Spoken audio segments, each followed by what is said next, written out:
Peter, I wanted to ask you, when you first became interested in conservation, what was the impetus? What struck you as important and what made you act? Well, I was interested in wildlife and wild land since a kid, since I was 8 or 9, really. I was a bird fanatic for 12 years. I couldn't think of anything else, hardly. But I wasn't really a conservationist. And then I must also admit that I got into conservation writing. I was interested in wildlife and wild land.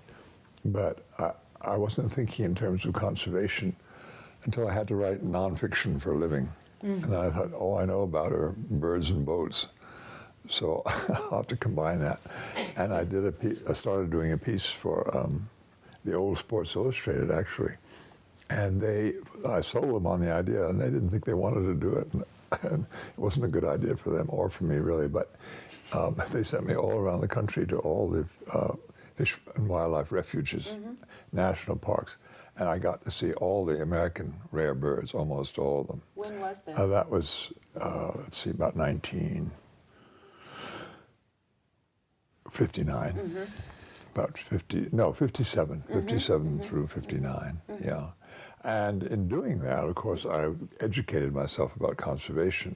And this was part of a whole new movement in conservation, because that book is called Wildlife in America.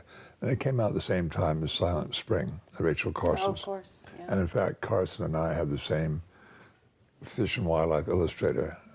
Really? Did her sea books and did my book, yeah. Interesting. Yeah. So that's really how, and then it just sort of went on from there. Did you meet Rachel Carson? Did you? I never did. I did the introduction to her, the books they were doing about her. And actually, I just visited her house last week. I was in her house in Pittsburgh. Yeah. That's interesting. Yeah, very interesting indeed. I'm a great, great fan. She's one of the very best American nature writers. You know, Silent Spring doesn't really do her justice as far as from a literary point of view. But her journals about birds, Maine journals and stuff, are just really superb. So I always pushed her as a nature writer. And she was actually accepted in the American Academy and stuff like that. She got prizes for the writing, not just for being a good scientist, you know.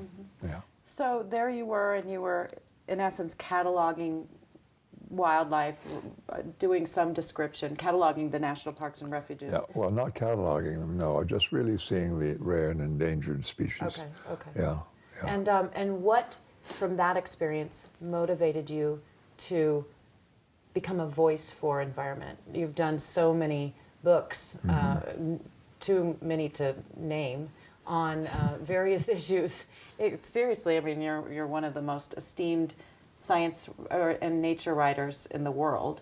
And what made you move from going and looking at birds and endangered species to feeling like you could act, or your way of acting was through your writing? That was your way of motivating. That was the way of coming up with a wake-up call. Well, I was speaking a lot, and then I'd be interested in different segments of conservation. And I got interested also in American Indian people. And that tied in with it. That worked very well with it in my travels. And I wrote a lot about American Indian matters, as you know. And but I saw it all as one. I was even trying to lead a campaign for a while to make the national parks staffed by local Indian people who knew the ground much better than anybody. It seemed perfect natural and gave them some employment and things like that. It seemed like a great idea, but no one took it up. Well, I want to segue a little bit into that particular topic. The Tributary Fund feels that indigenous people are part of the natural landscape, and in order to take care of an ecosystem, you have to make sure that the people living there have the ability to lead healthy lives, to subsist. And you bring up an idea that I think environmentalism or conservation has tried to build a wall between humans and the wild. Talk about how you are. I'm interested in your notion that the Native Americans knew the land and were intrinsic to the ecosystem, and how do you feel that has changed over the years? Are people paying more attention to indigenous peoples, or is there still quite a bit of separation between indigenous peoples and wildlife? I think we haven't really done our job there at all. I mean, there are improvements, and in the 60s, you know, American Indian stuff became fashionable, and there were a lot of Indian wannabes out there wanting to be Indians, and to a certain extent, that's still true. But if you travel on the reservations at all, they're really a disgrace to this country. Oh, I know. We are a very rich country, and there's no excuse for people living like that. I mean, you know, this is terrible, and I think we haven't done our job there. They do know those regions much better than anybody. And this doesn't mean that they're all saints or they're all natural gurus of the land or anything like that. A lot of them are terrible people, just like us, you know. But they're also great people, and we've not done well there. Yeah. Well, Yeah. there's so much knowledge that indigenous people have that, Yeah. that has disappeared. And one of the things that we've been doing in Mongolia is encouraging these elders to go out and look for medicinal plants. And again, it's this direct connection between humanity and nature. Well, there's a very practical reason, and this was certainly true of the people I worked with in Africa, Ian Douglas Hamilton, people like that, David Western, everybody. And they more and more, they went against the old rules, which were so colonial in their attitudes also very badly.